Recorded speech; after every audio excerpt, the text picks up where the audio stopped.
Hello, my name is Nell, and usually I have things to say about disability, chronic illness, and mental health, but I'm going to change it up a little bit today because things get pretty serious on my channel a lot of the time, and I don't always want to be a Debbie Downer. I don't always want to be serious, and so today I'm going to be sharing some of my tales from busking. I busk regularly in my town. I get my little beautiful little black guitar and I go to my local shopping center and I sit out there and I busk. And I love it. I love performing. I love building my confidence because I do want to do shows and things like that one day. I also like having a little bit of extra pocket money and a little bit of extra money to put towards medication because disability pensions do not go far. But I also love the way that people crawl out of the woodwork as soon as they see a busker, and I have tales galore about the strange, strange people that exist in my town. If you're a busker, I would love to hear about the strange people that come out of the woodwork when you pick up a guitar or an instrument or anything and start busking. Because, I don't know, it's like buskers are a magnet for that kind of thing. I never knew these people existed until I started busking. There was the guy who saw me busking, came up, sat down on the floor in front of me, and said, "So what's wrong with you? What happened there?" And I said, "Well, it's actually pretty disrespectful to just ask a person about their disability." And he said, "Well, I'm allowed to ask because I'm disabled too, except it was my head that went wrong, not my body." And I said, "Well, still, disability isn't I'll show you mine if you show me yours kind of deal. I still don't need to tell you that." But he then went into a lot of detail about his various issues, various illnesses, how they impacted his life, how they'd ruined his life. He still wanted to know about me, and I said, "Well, I appreciate that, but I need to get back to work. I need to get back to performing." And he said, "Well, why? Why do you feel the need to keep singing for these people? I mean, who's making you do this? Who's calling the shots?" And I said, "Well, I am. I chose to come here and sing, and that's what I want to do." So he left, and then about 20 minutes later, he came back, and he said, "I got the feeling I was kind of annoying you last time. So this time," and he pulled out a $20 note, put it in my case. He said, "This time, I'm paying for you to have a break so we can chat." I had to explain, "Buddy, that's not how busking works. You don't pay for a busker to be silent. You pay to appreciate their noise." So that was an interesting one. I had a woman who came up to me and she said that she really liked my music and that we should get in touch. And I said, "Well, I'm on Facebook. If you can contact me on Facebook." She said she wasn't on Facebook because she was a ground person, not a Facebook person. She was a very grounded spiritual person, and Facebook didn't fit into that. And I said, "Okay, well, we've got a spiritual fair coming up and I'm performing at that. Maybe you can come along and we can chat more." And she sort of ignored that. And she again was saying that she was a very spiritual person. And then as she walked off, she said, "I'm so spiritual, I believe in the Indians." I didn't get a chance to ask her, "What Indians? How do you believe in the Indians?" That will haunt me until my dying day. I had somebody who waved at me while I was playing the guitar and seemed a little confused when I didn't wave back.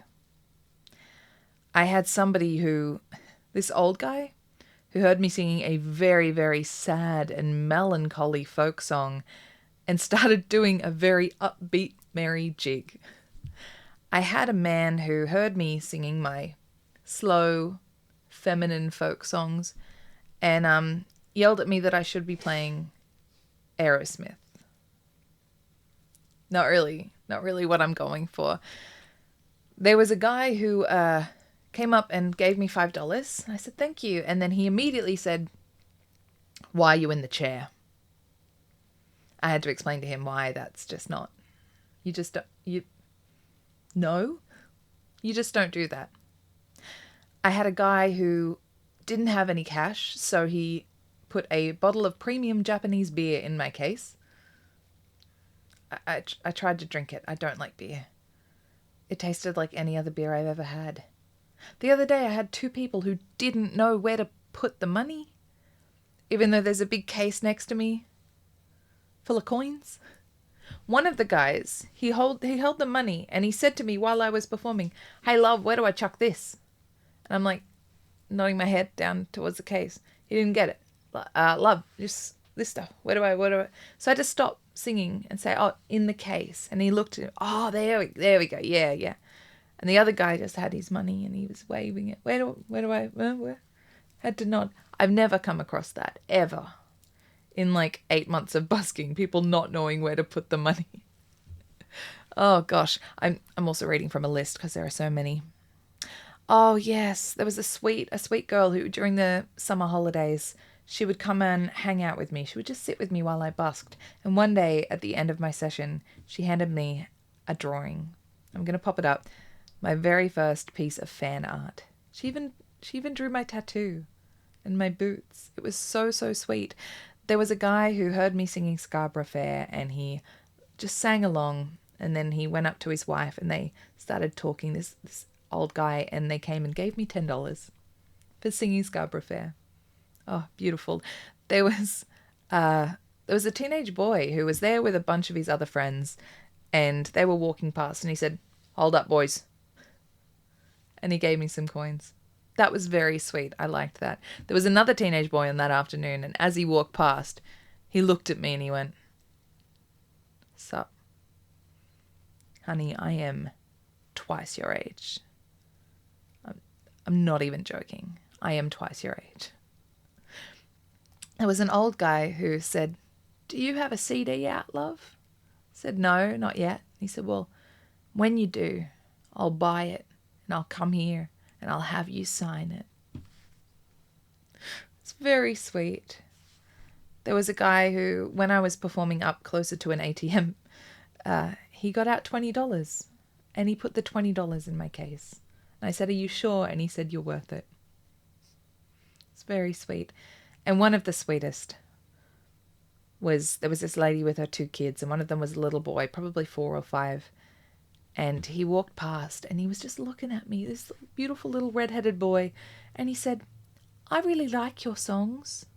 I said, "Well, thank you." And then they must have gone in and done their shopping. And as he came out, he saw me and he said, "It's so nice to see you again."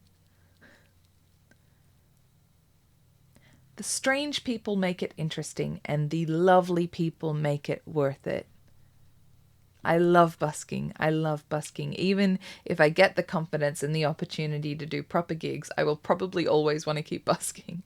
If you're a busker, please let me know your crazy experiences. There are so many amazing people that you just don't know exist in your town until you start busking.